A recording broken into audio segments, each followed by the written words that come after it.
se fue desarrollando cómo se fue desarrollando la teoría política. Ahora, teoría política 2 ya es una introducción a nuestro tiempo. ¿Qué quiero decir con esto? Quiero decir que los principios que vamos a ver nosotros son los que rigen actualmente en el desarrollo de la teoría política contemporánea. Eh, Conflictos tales como la política social, el mercado, el Estado, los derechos humanos, etcétera, son todos elementos que se van a desarrollar a partir de este momento y que entonces van a ser los principios fundamentales de todo lo que nosotros vamos a ver. Entonces, el programa comienza con las dos grandes revoluciones. Las dos grandes revoluciones que han instaurado los principios sobre los cuales nosotros vivimos son dos. La revolución industrial, que es una revolución de naturaleza económica fundamentalmente y de fuertes consecuencias sociales, y la revolución francesa, que es una revolución política y que determina entonces los parámetros sobre los cuales debería transcurrir toda política democrática moderna. Entonces, eh, vamos a ir recorriendo a partir de estas revoluciones. Entonces, el primer punto de la primera parte es las grandes revoluciones, Revolución Francesa y Revolución Industrial. Segundo punto se llama auge y hegemonía liberal. Liberalismo, socialismo y nacionalismo. Bueno, espero que todos ustedes estén al tanto del mundo en que estamos viviendo, en el cual el tema más conflictivo es el tema actualmente del liberalismo.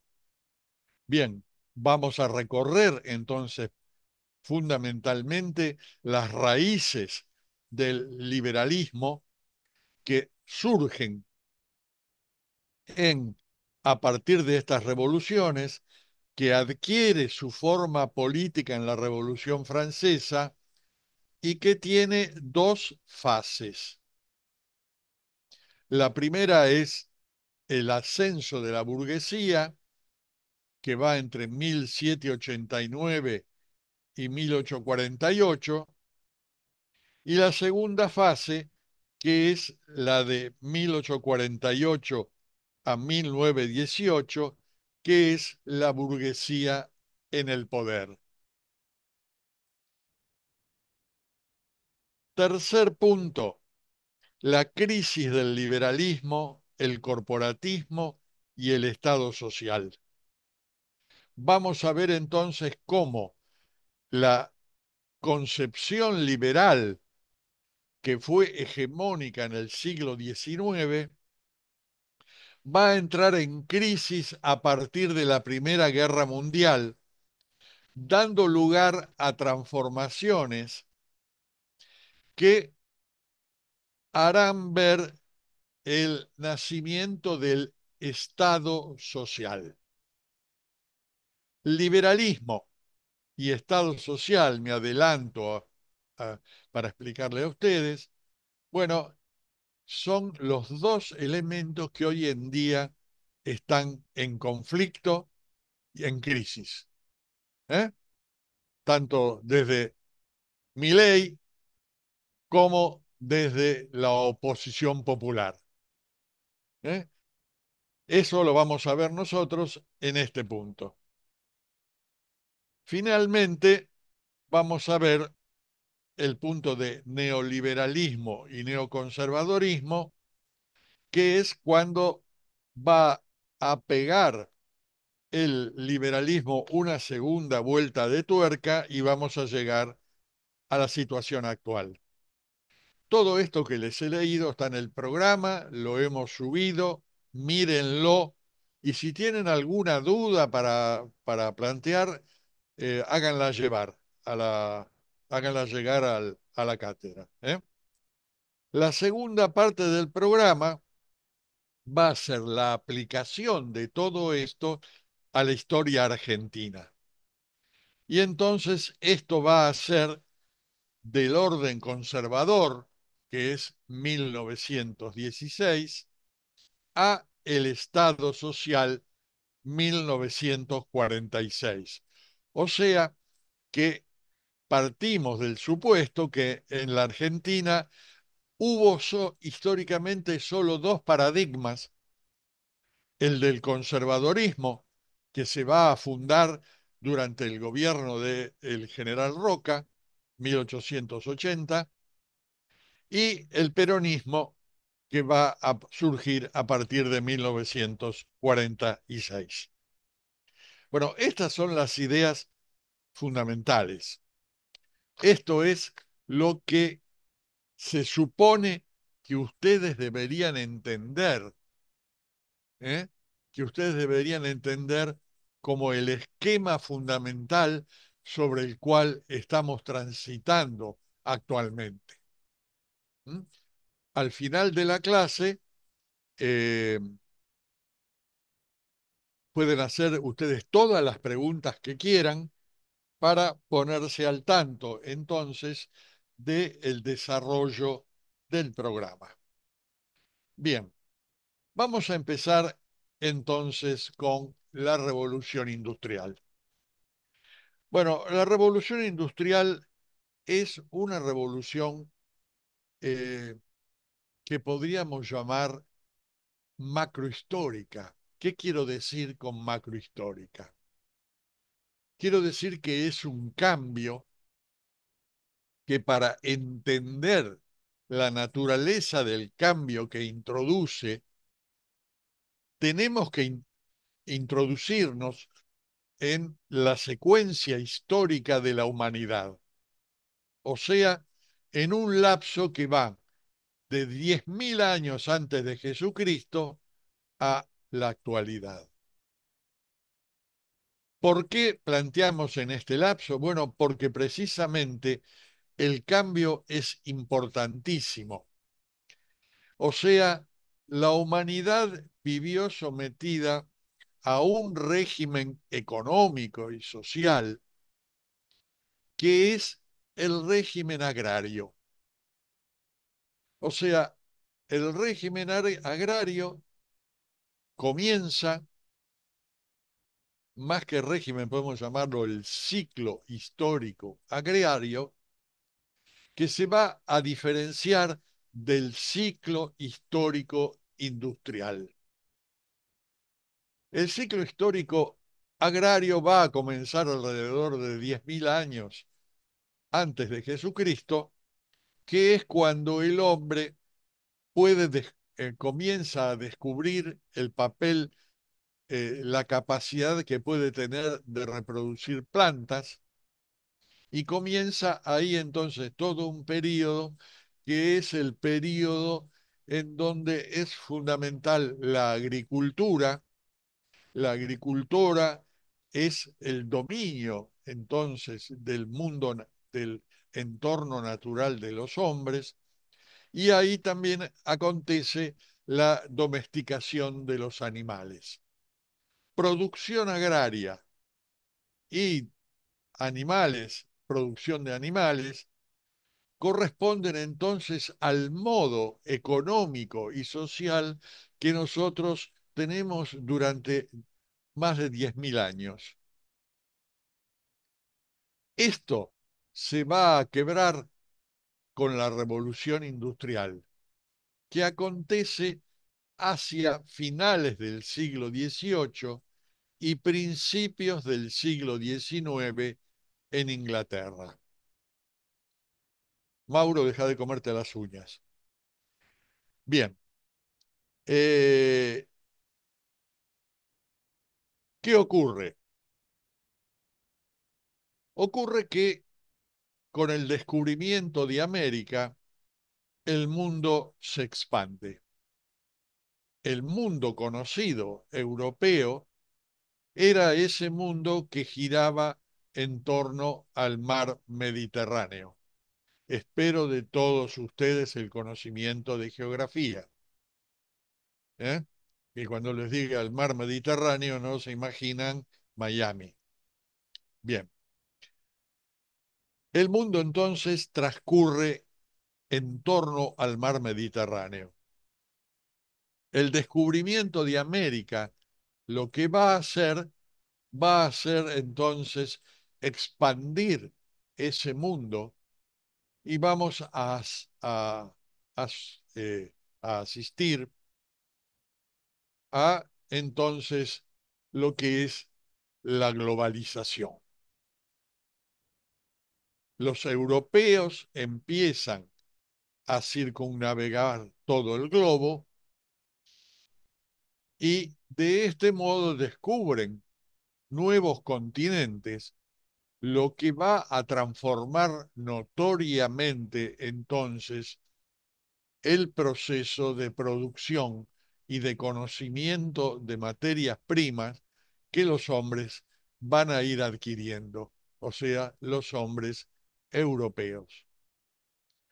Con la expansión hacia todo el mundo se descubren nuevos continentes y en esos nuevos continentes los hombres conocen materias primas, civilizaciones, que van haciendo que el comercio europeo se vaya expandiendo progresivamente.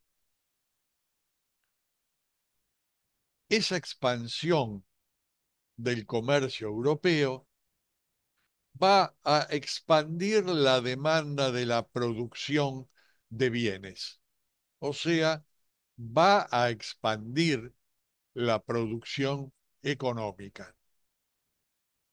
Y el lugar en donde esto se va a hacer más notorio va a ser en Inglaterra, en donde la expansión de la demanda va a producir un proceso en el cual va a culminar hacia fines del siglo XVIII y fin del siglo XIX con la aparición de la producción industrial mecanizada. ¿Eh? La primera revolución se va a dar en el terreno de la producción textil, donde se van a desarrollar tecnologías de la producción de hilos industriales y se van a inventar los telares mecánicos.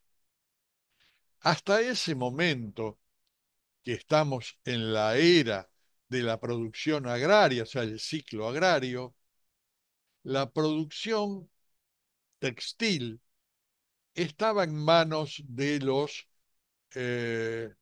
propios agricultores, que en general durante el ciclo de invierno en el cual no se podía eh, plantar nada, se dedicaban a tejer las diversas fibras textiles que cosechaban durante el verano. Bien, ocurre entonces que con la revolución industrial, la mecanización de la producción textil, la, la producción va a dar un salto más que espectacular, porque un telar mecánico va a producir ahora más tela en un mes que toda Europa en un año. un telar. Esto va a llevar entonces a la sobreproducción y la sobreproducción va a llevar entonces a la búsqueda de nuevos mercados en donde vender estos productos. Bueno, esto es el comienzo entonces de la globalización. Una parte de la historia argentina la podemos explicar, ¿eh? Entonces por la expansión británica que busca hacer de lo que es el viejo virreinato del Río de la Plata un mercado para sus mercancías. Bien, la revolución industrial, por lo tanto, transforma el modo de vida.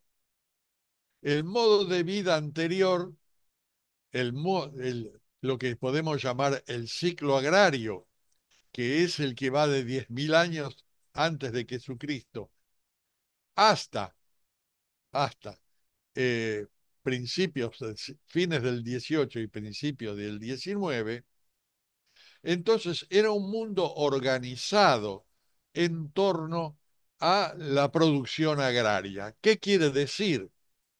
Que en el mundo europeo, entonces, la población era un 95% campesina, o sea, agraria, y solo un, un 5% de la población europea vivía en ciudades. Bueno, la revolución que introduce precisamente la revolución industrial es que estas cifras se van a terminar invirtiendo en los próximos siglos. Y entonces vamos a tener que Europa va a pasar a tener un 5% de población agrícola ganadera y un 95% de población urbana. ¿A qué se debe esto? Y esto se debe básicamente entonces a esta transformación productiva que va a expulsar a los campesinos de las zonas agrarias y los va a atraer hacia las ciudades, que es en donde van a comenzar a instaurarse los grandes centros productivos, o sea, los centros fabriles. Esto va a producir una transformación impresionante, porque de tener Europa una población predominantemente campesina, agraria, ahora va a pasar a tener una población predominantemente ciudadana, industrial y urbana, concentrada en grandes ciudades. Esto se va a dar al principio en Inglaterra, pero la revolución industrial va a ir extendiéndose después a Francia, a Bélgica, a Alemania, al norte de Italia, y entonces Europa se transforma completamente desde el punto de vista tanto económico como desde el punto de vista social. Nos anticipamos, entonces, ¿qué decimos? ¿Qué van a aparecer? Antes había masas de campesinos que vivían aislados en sus pueblos y producían comida para aquellos que vivían en las ciudades. Ahora va a haber grandes concentraciones productivas en las ciudades y entonces va a dejar de ser la población campesina y va a ser urbana, o sea, obrera.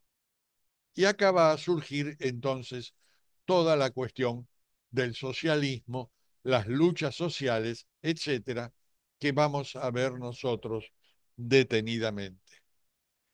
Por lo tanto, entonces, es importante que ustedes entiendan el cambio que introduce la revolución industrial.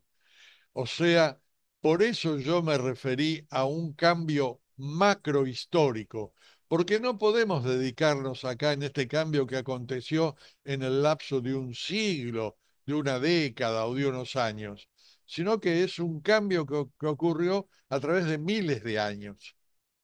Cambió totalmente la faz de la humanidad. Bien, entonces la revolución industrial va a tener eh, distintas fases. ¿eh? Marquemos por lo menos a lo que nos interesan a ustedes, ¿eh? Es dos grandes fases. La primera, que va de 1750 hasta 1840, más o menos, que son eh, cambios demográficos, traspaso de la población del campo a la ciudad, crecimiento sostenido de la población, grandes diferencias entre los pueblos. Económicas, la producción en serie, desarrollo del capitalismo industrial, aparición de las grandes empresas. Sociales, nace el proletariado, nace la cuestión social. Bien, eh, acá básicamente entonces los el desarrollo es en base a la industria textil y después la aparición de la máquina de vapor y ya a mediados entonces del siglo van a aparecer ahora las otras grandes transformaciones, que va a ser la electricidad, el motor a explosión, el automóvil, el teléfono, la lámpara eléctrica y finalmente el avión. Bueno, como verán ustedes, estos fueron cambios impresionantes, cambios terribles, ¿eh? No comparables con los cambios que podían verse entonces básicamente en el ciclo de la civilización agraria. Bueno, esto para que ustedes tengan una primera idea de la revolución industrial, los cambios que introduce, porque obviamente todos estos cambios van a tener entonces consecuencias políticas. Estas consecuencias políticas se van a recoger entonces en la Revolución Francesa. Eh, la Revolución Francesa transcurre eh, también en un lapso más o menos parecido. Si ustedes fueron buenos alumnos y aprobaron bien la materia, recordarán que cuando estudiamos Platón, yo les dije que estudiábamos la República de Platón porque el paradigma que instauraba la República de Platón era el que correspondía a todo el ciclo de la civilización agraria. Y hoy, eso que yo les dije, y que no sé si ustedes se acuerdan de eso, es lo que vamos a ver el cambio que se produce. Recordemos, hay en Platón entonces el modelo de esa sociedad que está dividida en guerreros, que son los que van a dominar los territorios, y los agricultores, que son los que van a producir comida, entonces van a aparecer en toda la teoría política, desde los griegos hasta la Revolución Francesa según un modelo que era trifuncional. Por una parte estaban los guerreros asistidos por los sacerdotes, que esto constituía la capa dominante, y debajo entonces los agricultores dominados, que eran los que producían comida. En el curso de la historia, estos campesinos de, evolucionaron desde su primera forma, que era la eh, esclavitud, hasta que progresivamente se van desarrollando como campesinos más o menos libres. Digo más o menos libres porque esto después lo vamos a explicar. ¿Mm? Bien, o sea, había un modelo trifuncional y todo modelo legítimo, ya esto lo asume totalmente el cristianismo, es entonces que Dios, ¿eh?, constituyó el mundo según tres niveles. Aquellos que pugnan o guerrean, los guerreros, aquellos que oran, los sacerdotes, y aquellos que laboran, los campesinos. Este es el modelo con el cual podemos leer 10.000 años de historia, pero sobre todo la historia a partir de los griegos. Está legitimado entonces que la teoría política está determinada por un estrato en el cual están los guerreros, que van a ser la nobleza dominante, asistido por los clérigos, que van a ser la ideología de este dominio, y debajo los campesinos. Este es el modelo trifuncional. Bien, este modelo va a llegar a Francia hasta 1789, porque la monarquía absoluta se legitimaba a sí misma a través de lo que era una asamblea, ¿eh?, una asamblea nacional que estaba compuesta por tres estamentos. Digo estamentos y no clases sociales. Estamentos. ¿Mm? Y entonces estaba compuesta por el estamento de la nobleza, que es la que derivaba de los guerreros, el estamento de los clérigos y el tercer estamento, que en este momento del desarrollo histórico estaba compuesto por la representación de todos aquellos que trabajaban y que en este momento era la burguesía. Les voy a hacer una recordación también de Teoría Política 1. Recordemos que cuando nace la sociedad a fin de la edad medieval, a fin del medioevo, esto se los expliqué muy claramente, ¿m? Había un dibujo, incluso, que seguro que Mauro se los pueda acercar, donde precisamente esta migración de los campesinos fuera del campo, que se empezaron aglutinando en cruces de caminos en donde vendían sus productos, o sea, es la primera forma del mercado. Estaban en el cruce de caminos, a orillas de algunos ríos importantes, etcétera.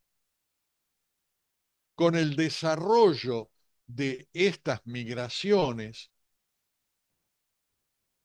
estos campesinos van a dar lugar a el nacimiento de las ciudades. ¿Eh? Eh, Ustedes esto lo pueden intuir, cómo en este momento de desocupación hay un montón de gente que pone una manta en la calle, ¿eh? Y sale a vender cosas. Bueno, este es un origen de un mercado, ¿eh? Es un origen de un mercado. Ese mercado finalmente va a terminar sien- eh, eh, constituyéndose de una manera tan grande que va a terminar amurallándose, y esto es el origen de la ciudad moderna. Si nosotros vamos hoy por Europa, por ejemplo, vamos a Barcelona, todavía Barcelona guarda las puertas de lo que era el acceso a la ciudad antigua de Barcelona, o sea, a la ciudad de, medieval. O sea, en general tenían cuatro puertas, una orientadas hacia los puntos cardinales, puertas que se cerraban a la noche y se abrían a la mañana. Estas ciudades también se llamaron burgos. De ahí el nombre de quienes los habitaban, se llamaban burgueses. No confundir este nombre burgués, con el nombre burgués que usan ahora los partidos de izquierda. No tiene nada que ver. Burgués era aquel comerciante o productor que estaba asentado entonces en un burgo y desarrollaba su vida económica en ese lugar. Es obvio entonces, por lo que les expliqué anteriormente, que estos burgos comerciales se van a ir desarrollando notoriamente a partir del descubrimiento de América y dando lugar entonces a una globalización del mundo. Espero que hayan entendido el esquema. Bien, entonces este tercer estamento reunía a todos aquellos habitantes del burgo. ¿Eh? Eh, los temas fundamentales adentro de esta asamblea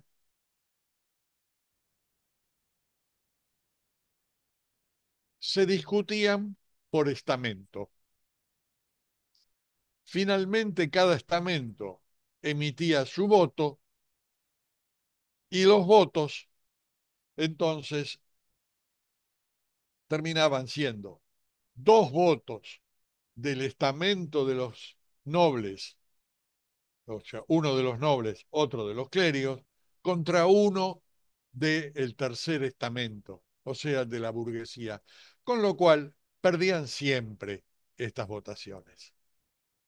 Bien, estamos llegando entonces a 1789 y hay algo que es fácil para nosotros entender, que hay una gran crisis fiscal en la monarquía francesa.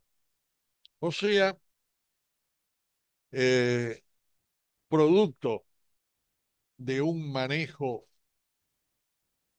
eh, inadecuado del presupuesto de la nobleza, hay una gran crisis, y esto lleva entonces a una crisis económica.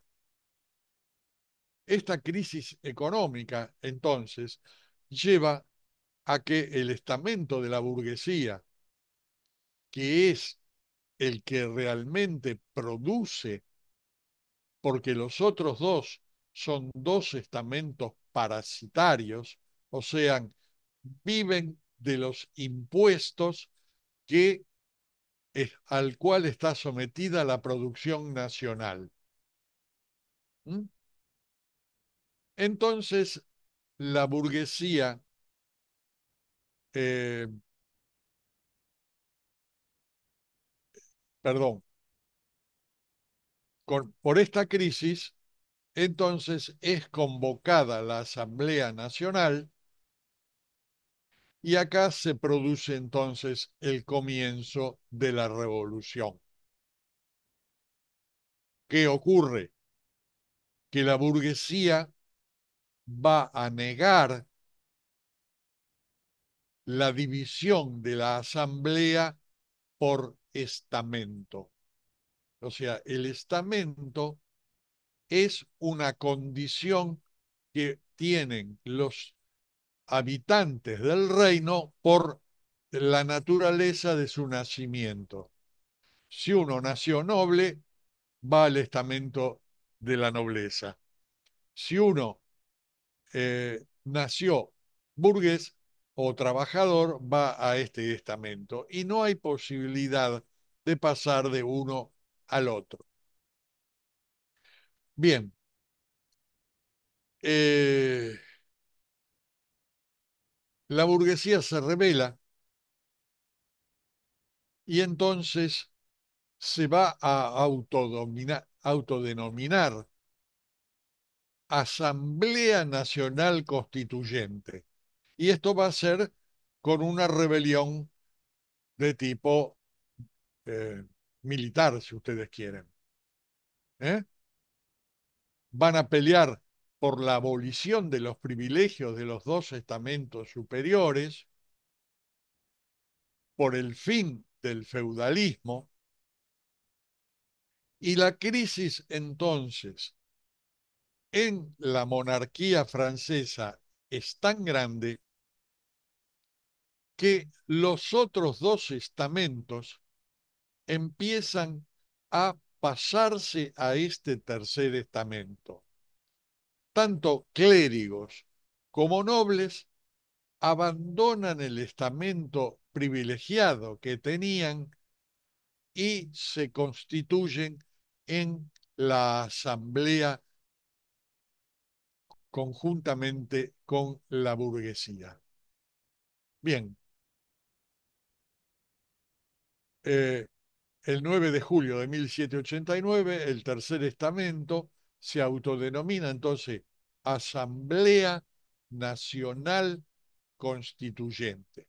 Aprendan estos nombres porque esto va a tener rebote sobre la historia argentina. O sea, todas estas cosas van a golpear sobre lo que va a ser la Revolución de Mayo. La Asamblea Nacional Constituyente ahora entonces va a abolir los privilegios, va a haber una sola asamblea, no hay más estamentos, y va a formular la Declaración de los Derechos del Hombre y del Ciudadano. Bueno, esto es el fin del paradigma platónico que yo les planteaba en Teoría Política 1.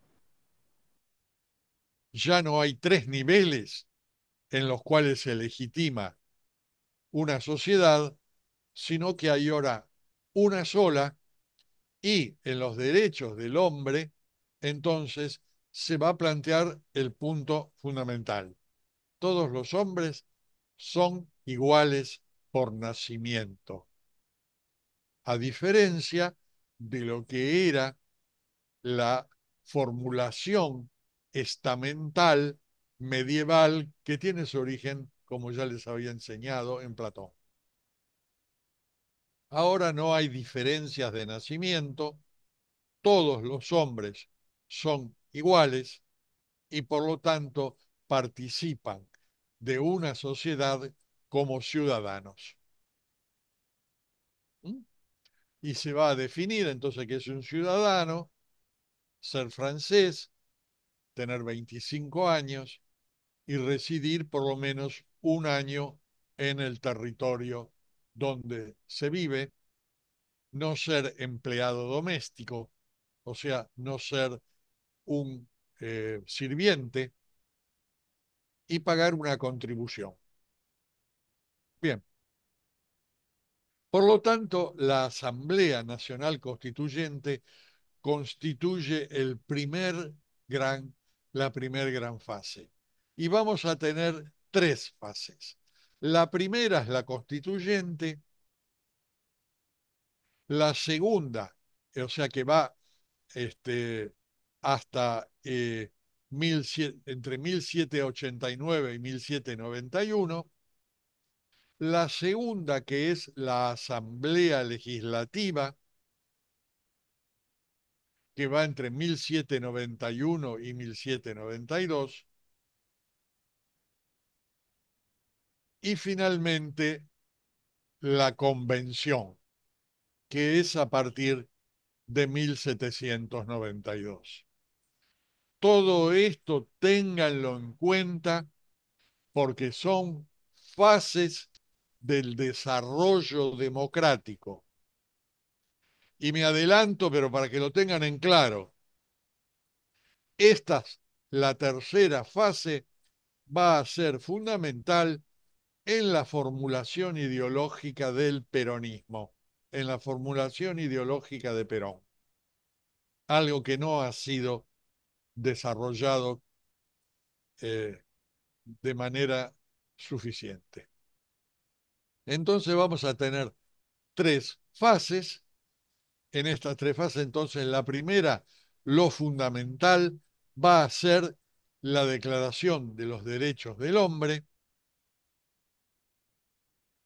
y la segunda va a ser, y esto anótelo bien, es de junio de 1791, se llama Ley Le Chapelier. Le Chapelier. Según esta ley, queda prohibido todo tipo de coalición de productores, sean las formas medievales de producción según los gremios. Recordemos que esto se los enseñé en Teoría Política 1. ¿eh?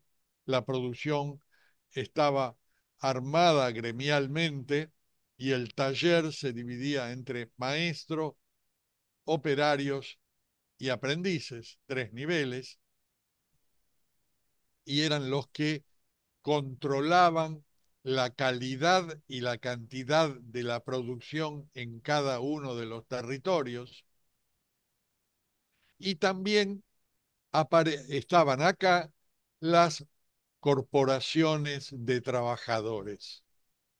Bien, la ley Le Chapelier prohíbe este tipo de coaliciones, dando lugar entonces a la aparición del individualismo productivo. Esto ya es el liberalismo. Bien, la,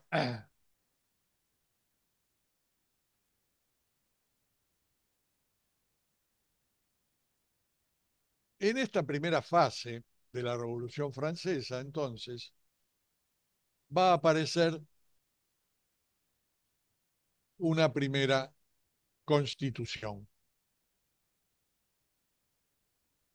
Y esta va a ser, con esta constitución, otra vez aprendan bien esto, van a obligar tanto al rey como al clero a jurar por la constitución de la nación. O sea, que se plantea entonces ya una monarquía constitucional. El rey ya no es absoluto, como les enseñé en Teoría Política 1. ¿eh? Absoluto quería decir desligado de toda ley, y ahora va a estar sometido a una ley, la ley constitucional.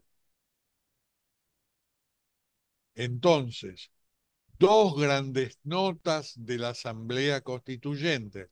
Repito, Declaración de los Derechos del Hombre, igualdad, y por el otro lado, la ley Le Chapelier, que tiene una influencia fundamental sobre la producción económico-social. Bien,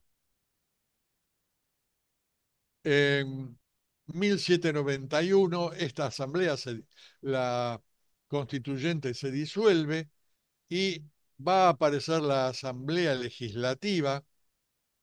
¿Mm? Eh, Se instaura el sufragio universal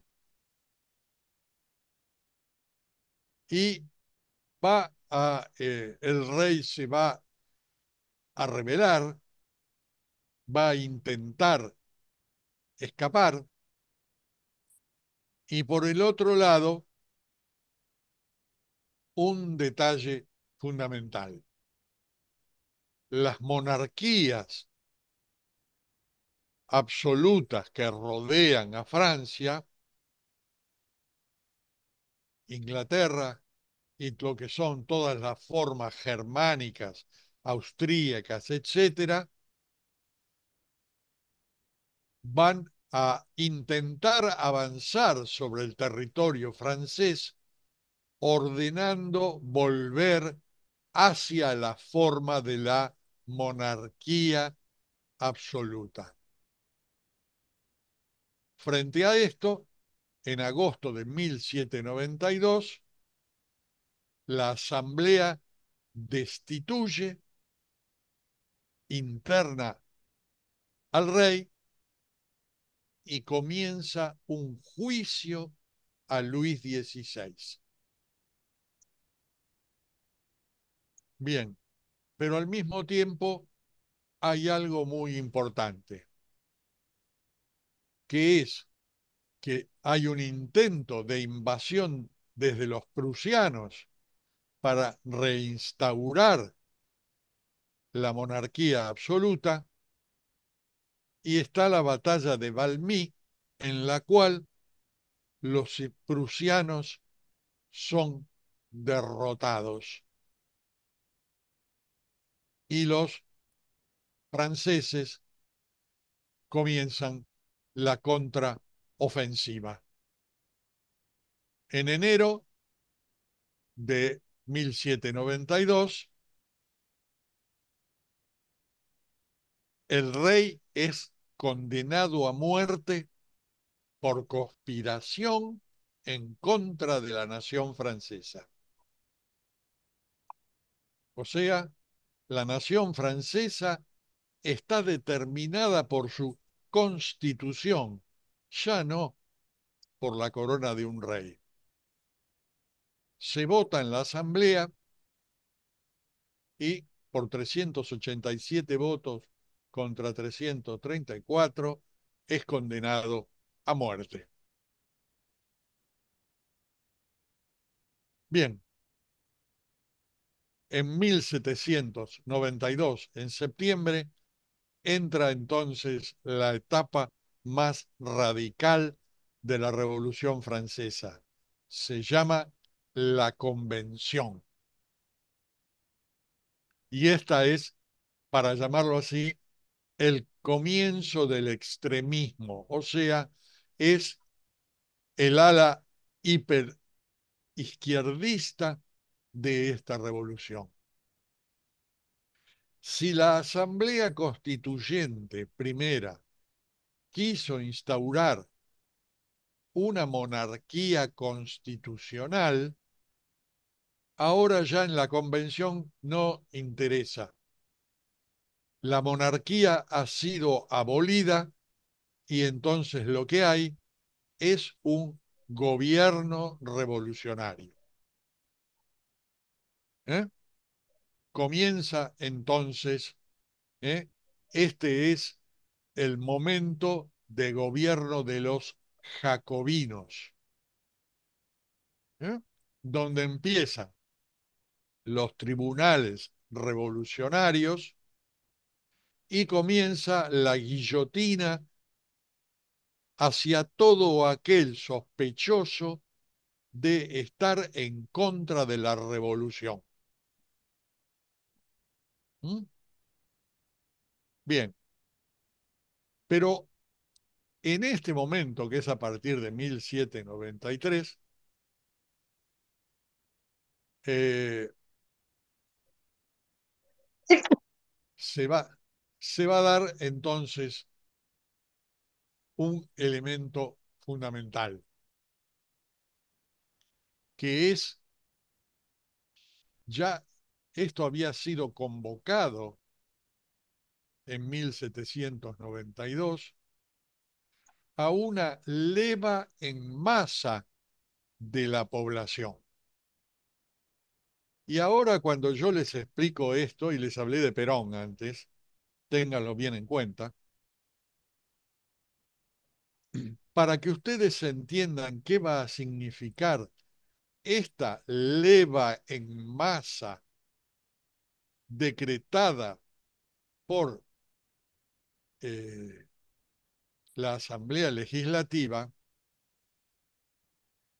va a ser lo siguiente. En la época de la monarquía absoluta, esto yo ya se los había explicado en Teoría Política 1,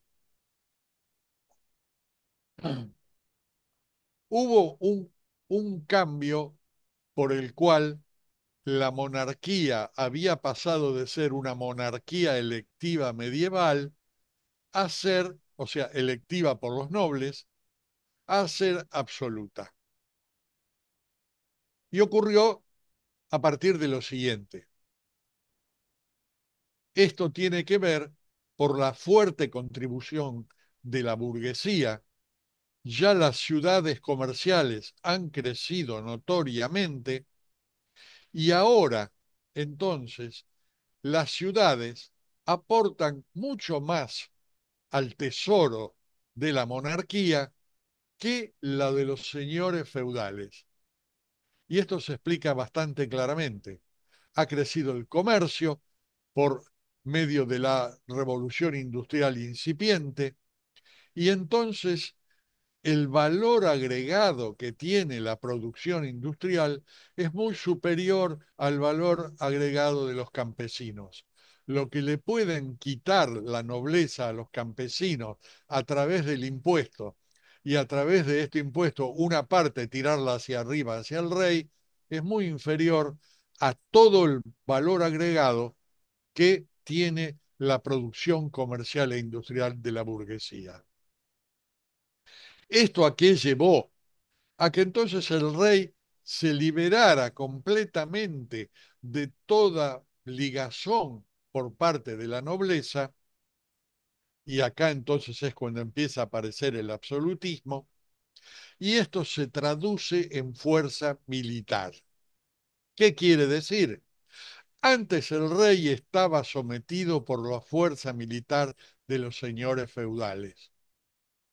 Ahora, a raíz del crecimiento notorio del presupuesto del monarca, el rey empieza a configurar un ejército mercenario. ¿Qué es el ejército mercenario?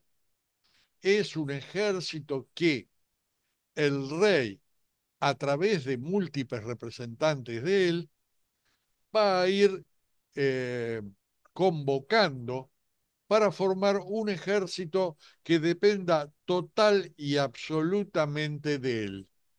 Y aparece la figura entonces del soldado mercenario, que tiene toda una suerte de legislación al respecto. Cómo se le paga, cuánto se le da, hasta está determinado cuánto de pan por día, etcétera, etcétera.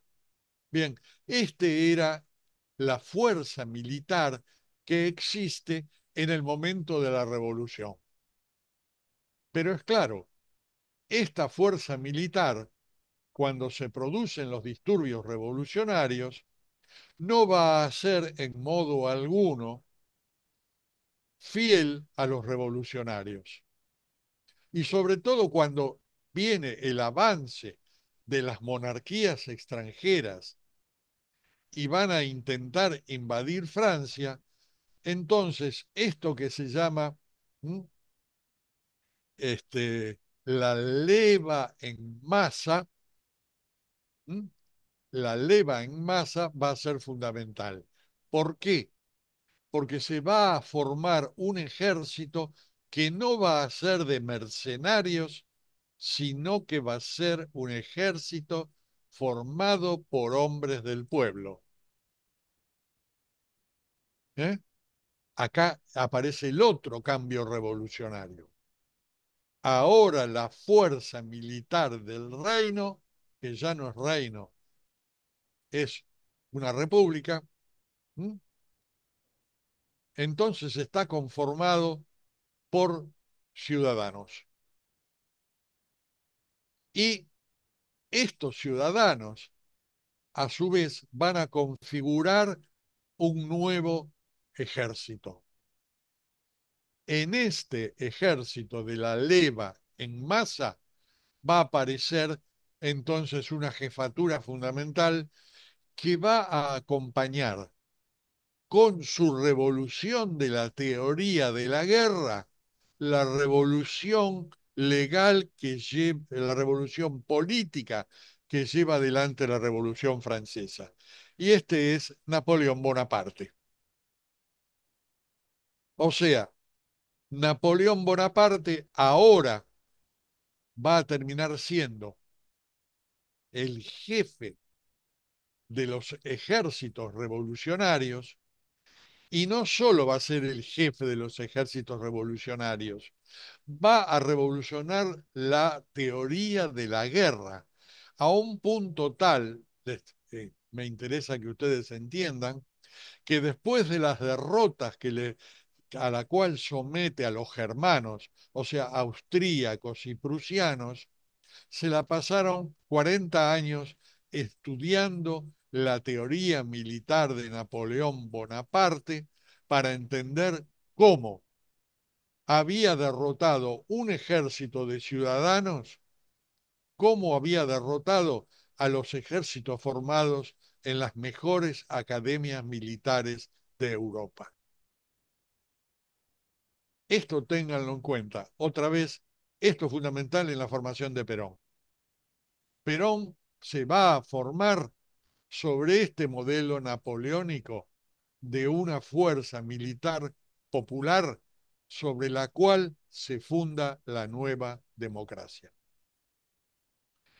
Bien, la Revolución Francesa entonces llega a un punto eh, en el cual, como ocurre, como todos los regímenes izquierdistas, que va a empezar a autofagocitarse internamente. Y esto va a llevar a la crisis y la asunción del poder por parte de Napoleón. Bien, me interesa entonces que hayan ustedes recorrido todo este periodo para entender cómo se ha configurado entonces el nuevo paradigma histórico, o sea, los cambios que introduce la Revolución Francesa son entonces cambios que eh, afectan absolutamente a todo lo que es el eh, régimen económico, social y político del el mundo europeo. Bien, eh, hasta acá entonces los cambios que introduce la revolución. Bien, vayamos entonces a los cambios que va que van a ser producto de la revolución industrial.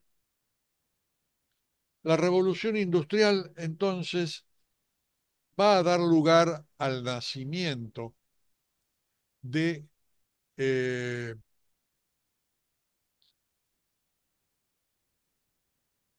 una nueva teoría también. O sea, va a surgir, va a surgir eh, la economía. O sea, la teoría política ya no da para explicar el régimen de vida de las sociedades. Va a aparecer entonces la economía, una ciencia que va a tener como objeto la producción material de los hombres, o sea, cómo se produce, cómo se circula y cómo produce una nueva forma de riqueza. Entonces, en esto van a aparecer los primeros teóricos importantes. Seguramente que ustedes han oído hablar de Adam Smith, que va a ser uno de los primeros teóricos de la economía. O sea, se puede decir que Adam Smith es el fundador de la teoría económica moderna. ¿Mm? Yo he seleccionado para ustedes una página de la obra magna de Adam Smith, que se llama Investigación sobre la naturaleza y causas de la riqueza de las naciones. En el libro segundo, capítulo tercero, esta página está subida, así que no se hagan mala sangre. Está, Mauro, ¿en dónde está? Está en el... Está en el eh, campus. está en el campo, perdón, eso. Bueno, la página está entera que yo les voy a leer está en el campus. Por lo tanto, lo que yo les pido a ustedes es que en lugar de agarrar la virome y empezar a copiar palabras que yo digo y después no entienden nada, intenten escuchar y entender lo que les voy a leer, porque la página ya está, ¿eh? Entonces no necesitan ustedes ir copiando frases o palabras. Bien, esta página eh, va a señalar el alma de la revolución industrial, o sea, la consecuencia política de la revolución industrial. Dice así, existe una especie de trabajo que añade valor al objeto a que se incorpora y otra que no produce ese efecto. Al primero, por el hecho de reproducir valor, se le llama productivo. Al segundo, improductivo. O sea, hay Adam Smith va a distinguir entre trabajo productivo y trabajo improductivo. ¿Mm? Los orígenes de esto están Locke, que ya lo vimos, pero sería demasiado.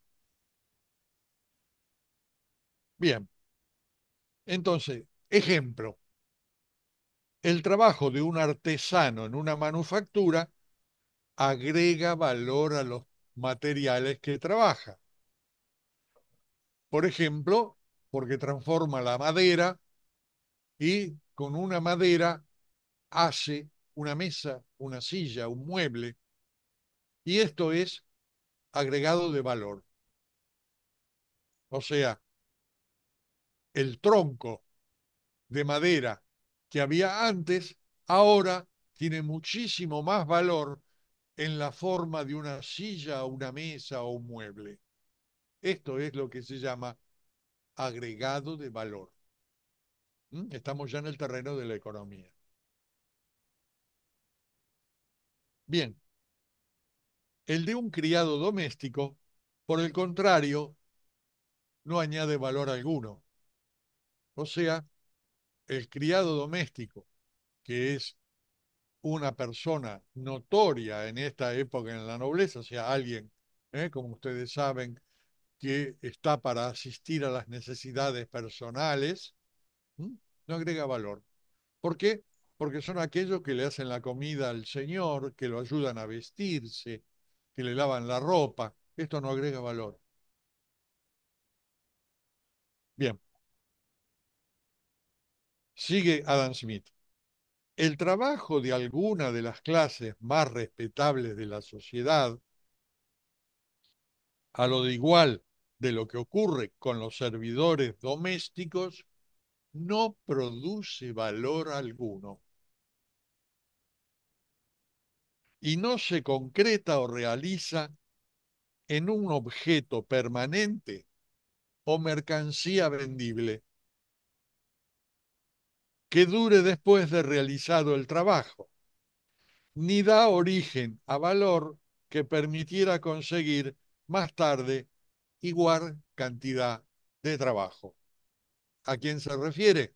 Dice, el soberano, por ejemplo, con todos los funcionarios o ministros de justicia que sirven bajo su mando, los del ejército y la marina, son, en ese sentido, trabajadores improductivos. Igual consideración merecen muchas otras profesiones, tanto de las más importantes y graves como la de las más inútiles y frívolas. Los jurisconsultos, los clérigos, los médicos, los literatos de todas clases, los bufones, los músicos, los cantantes, los bailarines, etcétera. Bien, termino entonces. Dice Adam Smith. En casi todos los países, la totalidad o la mayor parte de los ingresos públicos se emplea en el sostenimiento de manos improductivas. Tales son las personas que componen una corte espléndida, un poderoso estamento eclesiástico y los grandes ejércitos y flotas que en época de paz no producen nada y en tiempo de guerra nada adquieren que puedan compensar el gasto en sostenerlas, ni aun durante el tiempo que duran las hostilidades. Estas personas, a pesar de que no producen nada, se mantienen en su totalidad con el producto del trabajo de otros individuos. Estas manos improductivas que se mantienen tan solo a expensas de una parte del ahorro del pueblo, pueden llegar a consumir una fracción tan considerable del ingreso total que obliga a un gran número de personas a echar mano de sus capitales, es decir, de los fondos destinados al mantenimiento del trabajo productivo. Bueno, espero, vamos a hacer un comentario, espero que hayan entendido. O sea, la teoría económica liberal debuta haciendo no solo una distinción en cuanto a la circulación de los bienes, sino a una distinción fundamental: trabajo productivo y trabajo improductivo. Y con esta caracterización, entonces, niega la legitimidad de las clases dirigentes. Esto es la quinta esencia del liberalismo. Estos productores son los que constituyen el mercado, porque a través de su producción de bienes y servicios producen riqueza, y esta riqueza es la que circula por toda la sociedad. El Estado, dice la teoría liberal, no produce valor alguno y por lo tanto vive a expensas del mercado productivo. Bueno, acaban de escuchar ustedes los principios esenciales de la doctrina liberal. ¿Eh? Bien, esta entonces es la consecuencia política de la transformación económica que ha llevado adelante la revolución industrial. Bien, entonces tenemos dos grandes transformaciones: la transformación económica, pero sus consecuencias políticas; la transformación política, pero con sus consecuencias económicas. Bien, eh, estas van a ser las bases sobre las cuales va a transcurrir ahora el mundo moderno. Esto funda ya el siglo XIX. ¿Mm? Bien, por lo tanto, va a aparecer entonces, a partir de la Revolución Francesa, un nuevo principio de legitimidad. Este principio de legitimidad está basado entonces tanto en el ciudadano, ya hemos visto, y con la ley Le Chapelier, con la concurrencia de este ciudadano de modo individual a la producción de bienes y servicios. Estamos ya en pleno mundo liberal y entonces este mundo se va a constituir ahora lo que se llaman naciones. La nación es un invento moderno.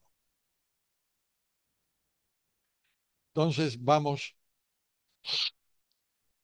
a hacer una aclaración.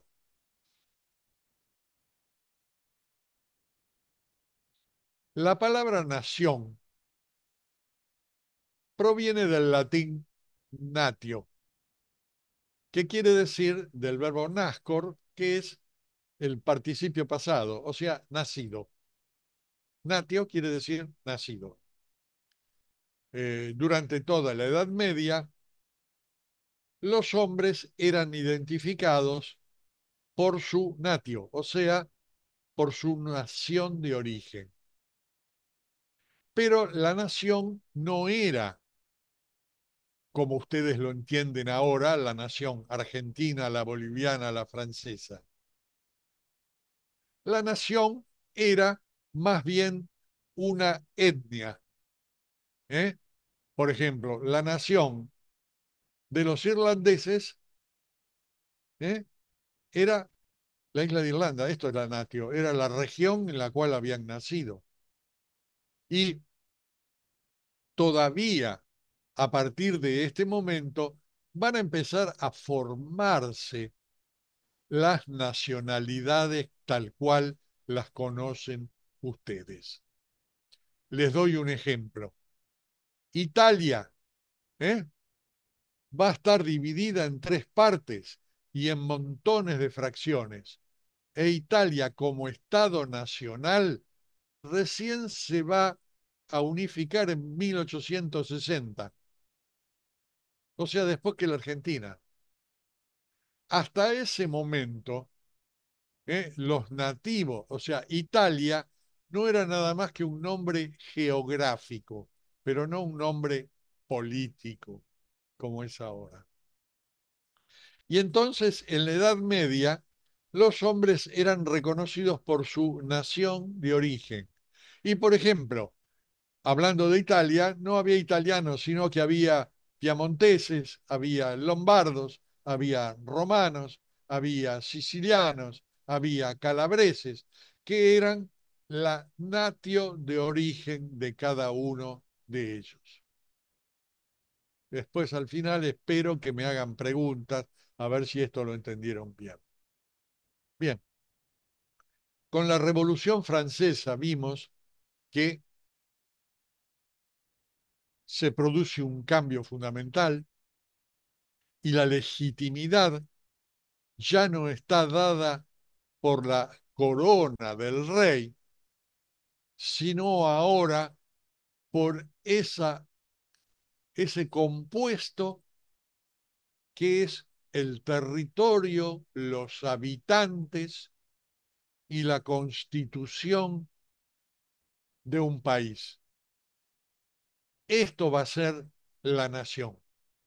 Entonces, la nación moderna es una invención moderna y la podemos situar de un modo esquemático entonces en la revolución. Nación va a ser entonces aquella unidad política circunscripta a un determinado territorio que tiene un centro de gobierno legítimo que gobierna a todo ese territorio, ¿m? Y a una población que ahora adquiere como su identidad, ¿eh? La de esa nación. A partir de ese momento, entonces, se puede hablar ahora de argentinos, bolivianos, italianos. ¿Eh? Antes solo se podía hablar a partir de la región natural que habían nacido. ¿Eh? Entonces, asistimos al nacimiento de la nación y de este modo, entonces, ¿eh? Empiezan a aparecer las naciones, o sea, el mundo progresivamente va a ir sufriendo revoluciones, o sea, Europa empecemos, ¿no? Va a ir sufriendo revoluciones internas que van a ir transformando territorios anteriormente legitimados como monarquías y donde los hombres se identificaban por la región, ¿eh? Ahora se transforman entonces en naciones y se identifican por su nacionalidad.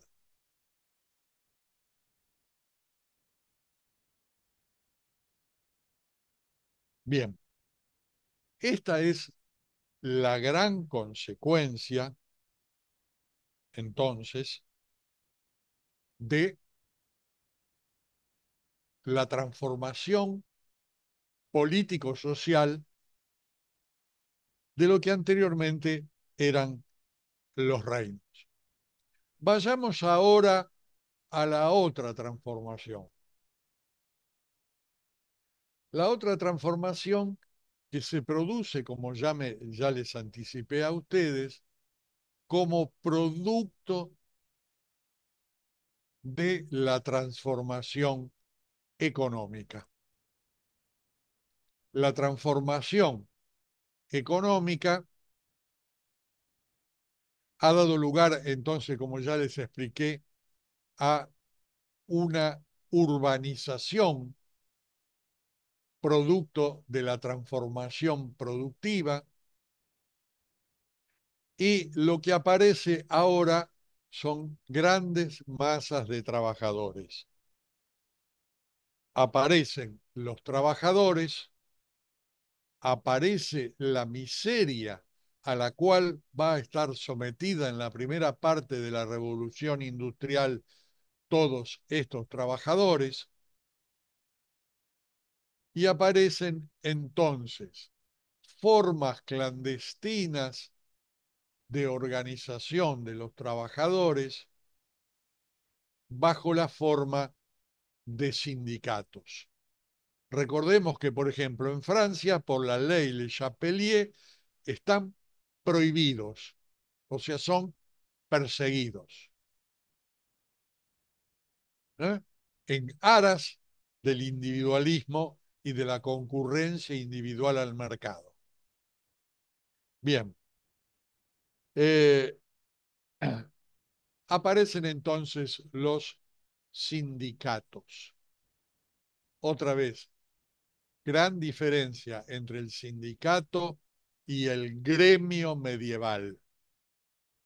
El gremio medieval era una unidad basada en el taller de un maestro, ¿eh? Era una organización piramidal, pequeña, dividida en tres partes, lo reitero: el maestro, los oficiales y los aprendices.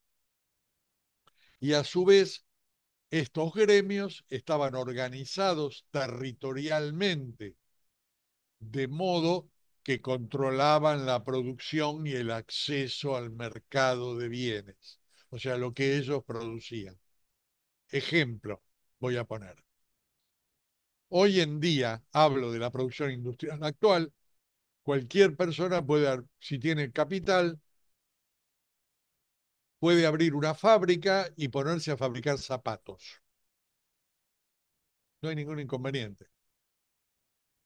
Mientras cumpla con determinado tipo de leyes, etcétera, fabrica zapatos. En la Edad Media, el gremio en el territorio controlaba la cantidad de gremios. No podía cualquiera que quisiera abrir un taller de producción de zapatos. Podía hacerlo un oficial, o sea, el segundo nivel, que hubiese tenido una capacidad tal como para promoverse a maestro. Y esto podía solicitarlo a su maestro, diciendo: quiero promoverme a maestro, y de esa manera poder abrir su taller. Para esto le pedían entonces, si fabricaba zapatos, le daban a fabricar una determinada obra, que esto era lo que de acá viene la palabra obra maestra. Era la obra del maestro, que una obra muy complicada, que si él la construía conforme a las cientos de determinaciones que había, porque estaban todas reguladas, por ejemplo, hasta el tipo de hilo que debía usarse para coser, la suela era uno, el tipo de hilo para el otro, cuántas torsiones tenía que tener el hilo, de qué fibra debía ser, todo esto estaba determinado. Si aprobaba, podía llegar a maestro y abrir su taller. Bueno, esta es la diferencia. Esto era el gremio. Esto es lo que va a desaparecer con la revolución industrial, y legalmente, en la Revolución Francesa. Prohibido, ¿eh? Prohibido asociaciones gremiales. Entonces aparece el sindicato. Distingo entonces, voy claramente sindicato de gremio, aunque ahora la palabra gremio sea usada, pero son dos naturalezas diferentes. Bien, va a empezar entonces la resistencia obrera. Los obreros empiezan a pugnar entonces por mejores condiciones de vida. Para que ustedes tengan una idea, hay novelas que lo atestiguan, por ejemplo, de Charles Dickens, ha novelado toda esta etapa en Inglaterra. La expectativa de vida de los varones eran más o menos 28 años, la de las mujeres 23 o 24, las mujeres mucho menos a raíz de las parturientas. O sea, las condiciones de vida tan miserables ¿eh? hacían que no cualquier mujer que tenía un hijo pudiese sobrevivir a todas las determinaciones que suponen un parto y el nacimiento del chico. ¿Y para qué no hablar de la mortalidad infantil, que era terrible? Entonces empiezan estas luchas, son luchas que van a estar básicamente centradas en primero en el salario, segundo término en la jornada de trabajo. ¿Eh? Al principio, la jornada de trabajo oscilaba alrededor de las 16 horas. O sea, si entrabas a las 6 de la mañana, ¿eh? 6, salías a las 8 de la noche. Eran jornadas terribles de sol a sol. y además, el tema de la comida. O sea, la producción de comida estaba sometida a condiciones terriblemente miserables. O sea, la alimentación fundamental eran algunas, ¿cómo se dice? Bueno, el pan, el básico es el pan y algún tipo de hortalizas. Esto era lo que se comía.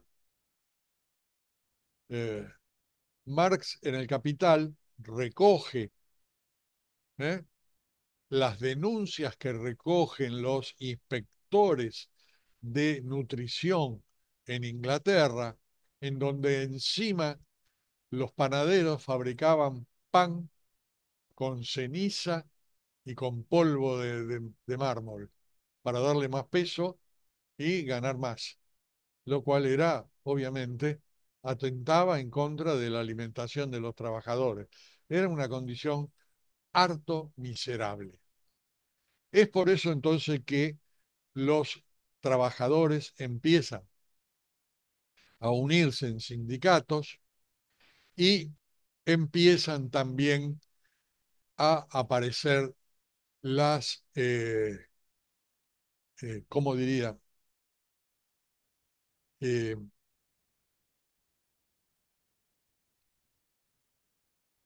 Perdón que me apareció acá en la pantalla.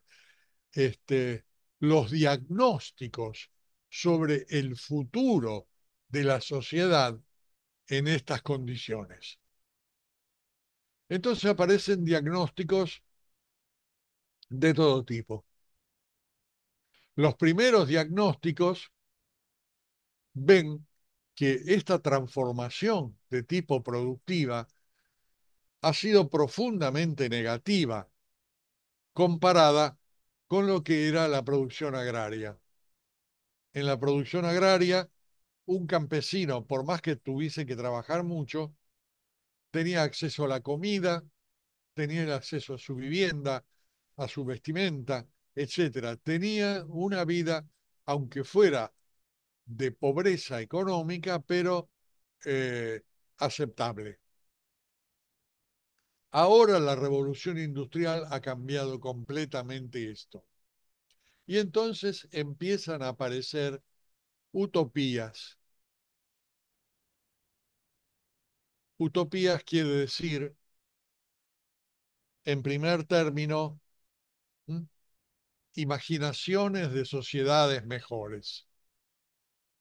Bien, la palabra utopía viene del griego que es que quiere decir no, y topos, lugar, que quiere decir no existe tal lugar. O sea, la utopía es una imagen de un lugar no existente. Entonces se imaginan, ¿eh? Islas en donde todo es como en el paraíso terrenal al principio. Bien, hay utopías agrarias, es necesario entonces destruir las máquinas y volver otra vez a la producción agraria. Y entre estas entonces va a aparecer las, la perspectiva socialista.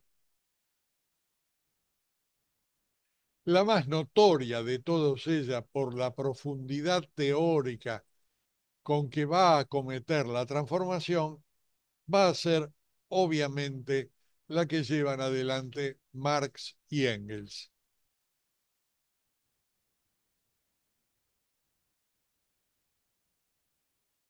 A diferencia de esos diagnósticos que sostienen que es necesario volver a la etapa agraria que se ha perdido, Marx y Engels leen la transformación de una manera revolucionaria. O sea, la leen como la leemos hoy nosotros. O sea, ven la revolución industrial, ven la transformación de bienes y servicios que ha producido y ven que esos cambios que ha llevado adelante son cambios que han llegado para quedarse, que no son cambios frente a los cuales sea posible ir para atrás. Aunque se quisiera, por medio de la voluntad, ir para atrás, no sería posible hacerlo. Y entonces esto es lo que vamos a ver, ¿eh? En el manifiesto comunista. En el manifiesto comunista lo que hay es no solo es un mensaje para los trabajadores, sino que su primer capítulo es una historia de la transformación económico y social que ha padecido Europa a partir de la revolución industrial. ¿Qué van a decir entonces acá? Y van a hacer esa historia que yo les he transmitido en Teoría Política 1. Van a decir que los burgueses, o sea, ahora sí, los propietarios de los medios de producción, son descendientes de aquellos campesinos que escaparon de sus territorios y que fundaron esos villorrios, esas pequeñas ciudades que después se transformaron en la ciudad moderna, en el burgo productor de bienes y servicios y que ahora ha derivado a partir de la revolución industrial, entonces en grandes unidades de producción económica. Estas grandes unidades de producción económica, como les dije antes, ya no vuelven para atrás. ¿Por qué? Porque ha sido una revolución, y esto no lo notaban otros, tecnológica. Esto es lo que dicen. Ha habido profundos cambios tecnológicos con respecto al modo de producción anterior. Esto es lo revolucionario. Ven la tecnología, la diferencia que hay entre el modo de producción medieval y el modo de producción de la fábrica. Y esto es irreversible, esto es irreversible. No se puede romper el telar mecánico y volver a producir tela como en la Edad Media, o sea, en un telar, ¿eh? En un telar doméstico por una mujer. Esto ya está. O sea, se instauró y se quedó.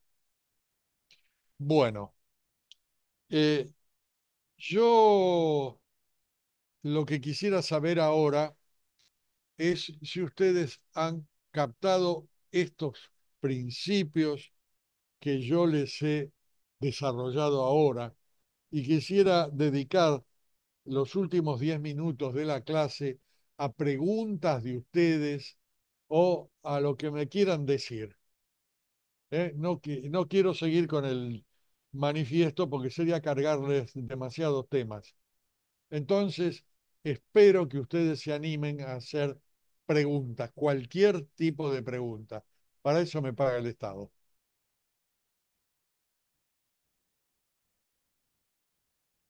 Sí, profe, buenas noches. A mí me quedó una pregunta muy desde el principio de cuando hablamos de las fases de la revolución industrial. Nos dijiste que había dos, la primera de 1750 a 1840. No me quedó claro la segunda fase de qué año sería. Y más o menos de mitad del siglo XIX, 1880 a 1914. Perfecto, gracias. Pero te adelanto una cosa, mirá, yo les tiro las ideas macro para que ustedes tengan, pero si entras a la Wikipedia y pones revolución industrial, ahí distinguen hasta 5 fases. Entonces ahí tenés más claro el panorama. ¿Eh? Yo no Sí, quise darle gracias. todo eso, si no sería demasiado. Espero otra pregunta.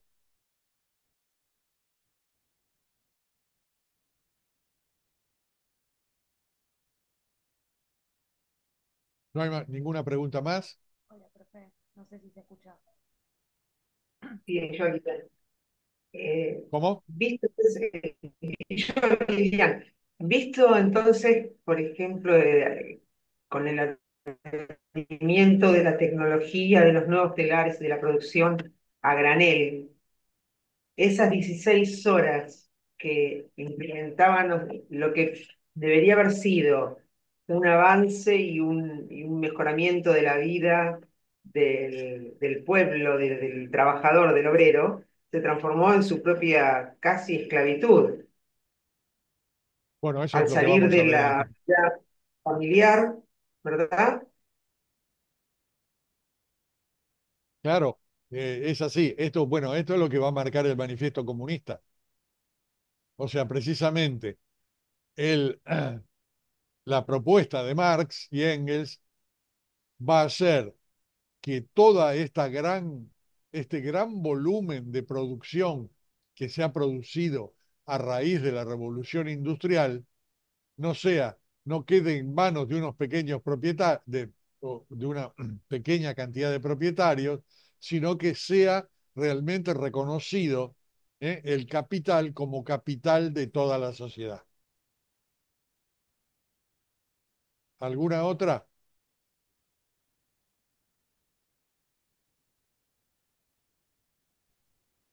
Hola, profe, disculpen, buenas tardes. En realidad no era una consulta, sino le quería pedir qué nos recomienda sobre Napoleón Bonaparte, una bibliografía quizá más específica, más allá de lo que comprende la cátedra. Gracias. Algo más específico sobre Napoleón. Mira, yo te diría que una primera aproximación, vayas a la Wikipedia y que tipees Napoleón Bonaparte. Ahí vas a tener bastante de ver todo eso. Hay que hacer hincapié entonces en lo que fue la revolución que introduce Napoleón en la tecnología militar. ¿Eh? ¿Se entendió?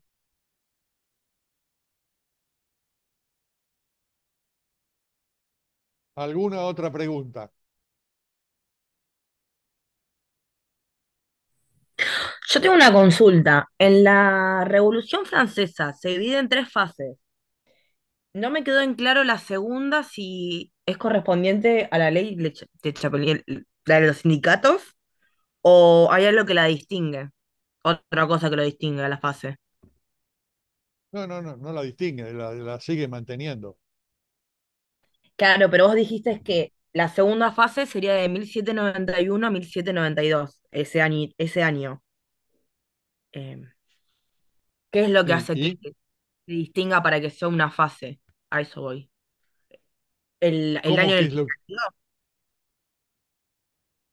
No, es que cada una de las fases está caracterizada por una suerte de convocatoria que se hace a renovar la asamblea, nada más que eso. ¿Eh? Ok, sí, ahora me quedó claro. Listo, era eso nada más. Bueno, adelante.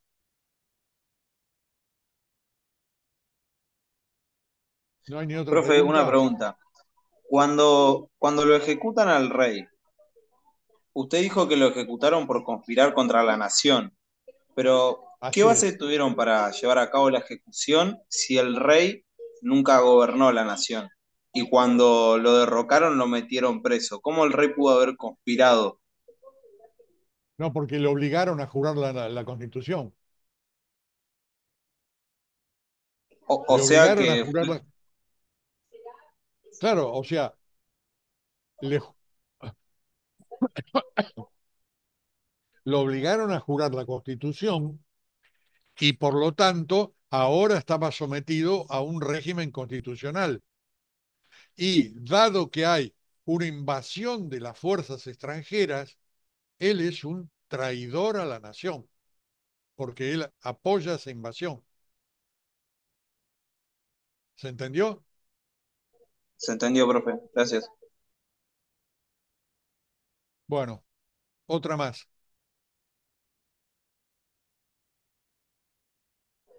Después, profe, también una consulta, ¿no? Sobre lo que es la revolución industrial. A nivel social, cuando se empiezan a implementar el trabajo en las fábricas, ¿eso nos repercute también en la educación que les empezaron a brindar a los ciudadanos, como no los empezaron a moldar para poder seguir instrucciones y educarse en base al trabajo que iban a tener a futuro? Bueno, sí, eso tiene que ver con lo que va a ser la educación industrial, totalmente. Pero era básicamente, claro, o sea, empezar a manejar una máquina ya era una transformación. Lo que pasa que no es asumido al principio, pero ya después, a mitad del siglo XIX, va a aparecer la educación industrial. ¿Respondí tu pregunta? Sí, sí, profe, la respondió. Pero yo también, no solo a nivel industrial de máquina, sino como para empezar a asociar a la sociedad que venía de la vida rural a la vida de las ciudades. No entiendo la pregunta aquí ahora.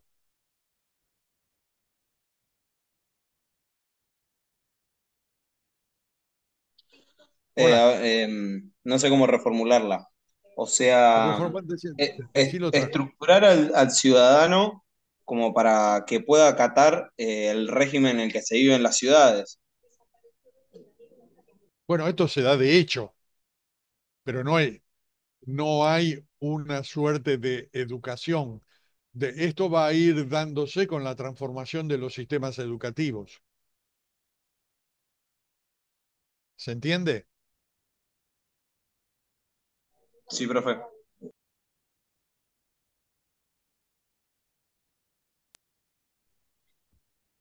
¿Hay Profe, una pregunta. alguna? Sí, Y sí, yo, adelante. ya lo dijiste en realidad, pero como para que me quede bien claro, porque también lo que fui leyendo del texto lo subrayé, a idea mía, y sería, la revolución industrial sería una social económica, un elemento social económico, y la revolución francesa sería más político social. ¿Estaría bien? Así es. Exacto. Perfecto.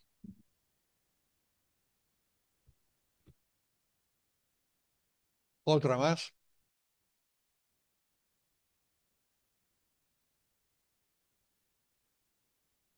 Profe, ¿por qué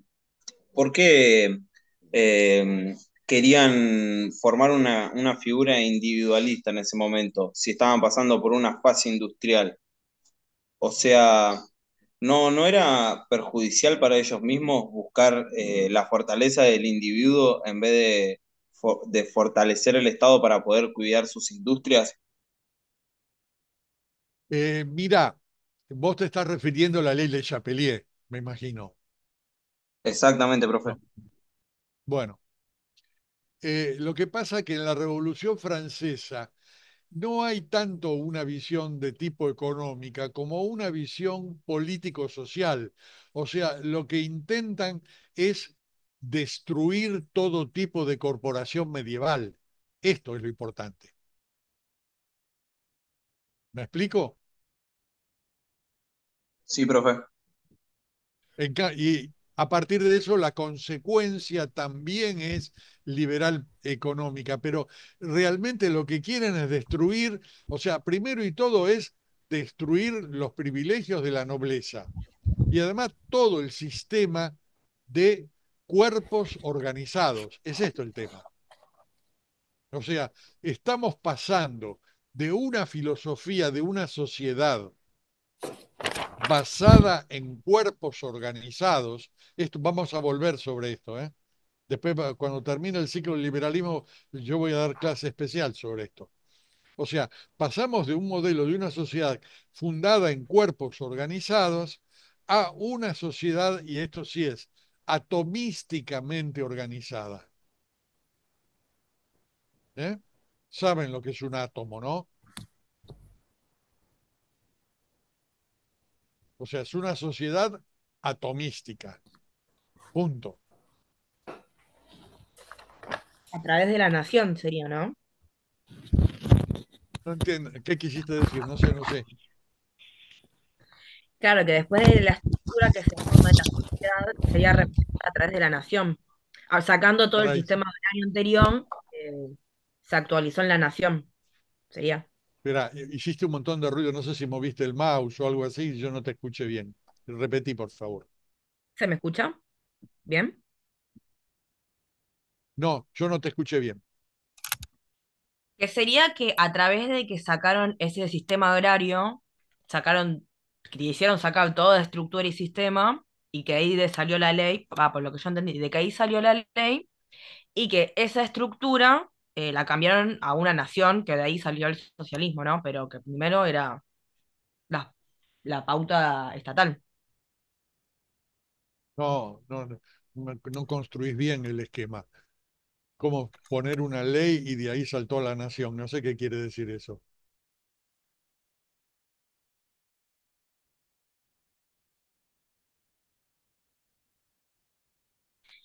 La ley en realidad fue más para sacar el esquema del sistema agrario que había antes, ¿no?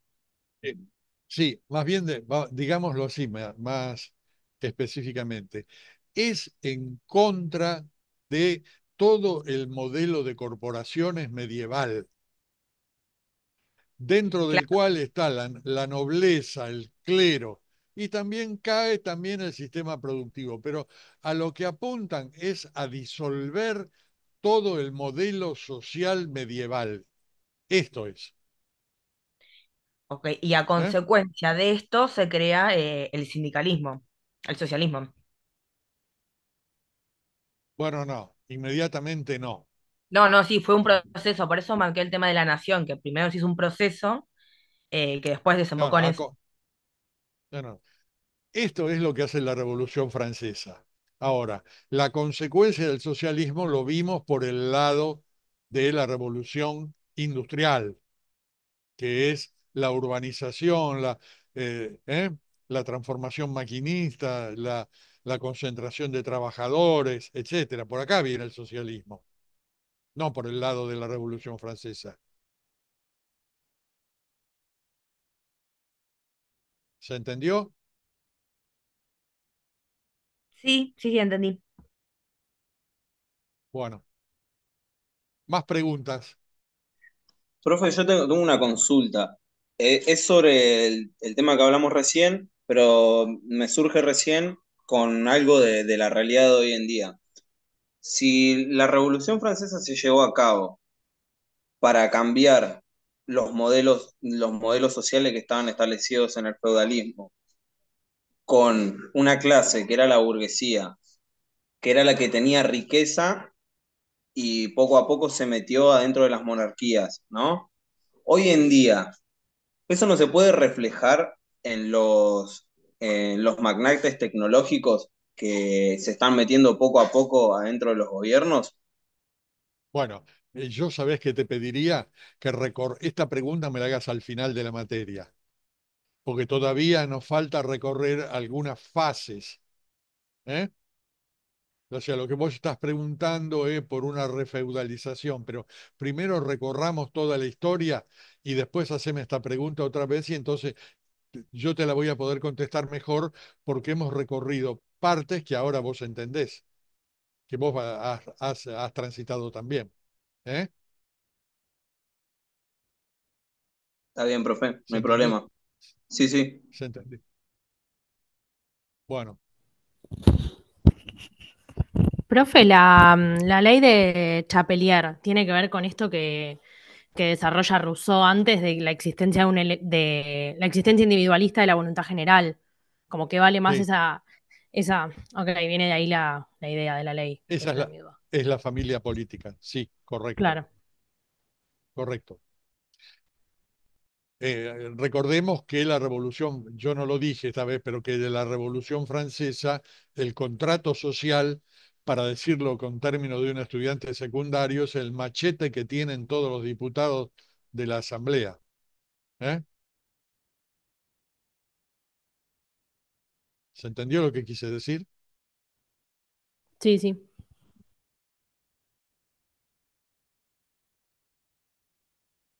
¿Alguna otra pregunta?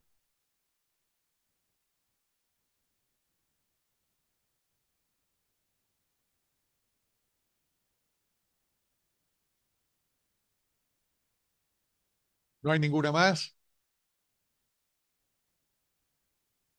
Estoy esperando a Daniela Flemati, que la tengo de hace varios años de alumna y que no me preguntó nada.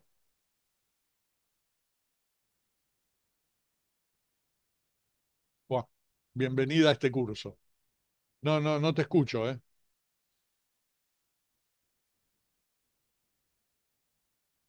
Buah, no te escucho, no tenés micrófono, parece.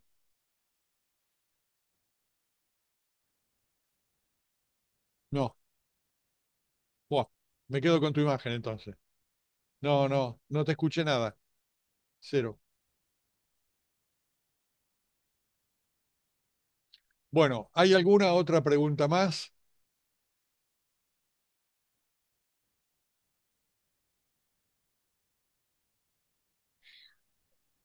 Para la próxima clase, ¿qué material tendríamos que leer? Lo que se subió, no se subió todavía al campus, el material.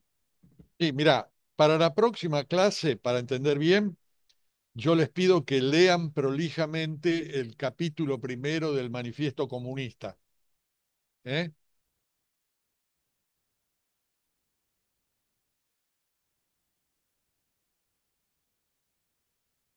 Pregunta de Daniela Flemati si es asimilable el concepto de nación al de Estado. Sí y no. Después veamos esto, lo vamos a ver en particular también. ¿Eh? En cierto sentido, el Estado es la organización jurídica de la nación. Esto es la definición de nuestra Constitución, por ejemplo. ¿Eh? Después van a surgir otras teorías que van a decir que el Estado no refleja la nación, pero esto es otra historia, después lo vemos. ¿Eh?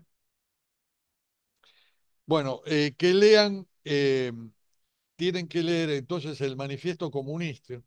¿Eh? Está subido a la página. ¿Eh? Lean sobre todo prolijamente el capítulo primero, que es donde está todo el diagnóstico, y después el capítulo segundo. Y espero de ahí preguntas. ¿Eh? Eh, bueno, yo en la próxima clase entonces lo que voy a hacer va a ser todas las consecuencias de la Revolución Francesa y después ver qué es lo que ocurrió entonces con las consecuencias de la Revolución Francesa. Porque la Revolución Francesa va a traer va a tener también consecuencias negativas. Pero esto lo vemos en la próxima clase. Bueno, chicos y chicas, estoy siempre a disposición de ustedes. ¿Eh? Si quieren hacer preguntas, las hacen por correo, se las mandan a Mauro. Yo no tengo ningún problema en contestarlas eh, por escrito, como ustedes quieran. ¿Eh? Así que no estén al tanto. Bueno, quedamos hasta acá, llegamos. Nos vemos la próxima entonces. La próxima. Bueno, gracias. Chao, Hasta la gracias. próxima. Hasta la próxima. Chao. Pero- Chao, profe.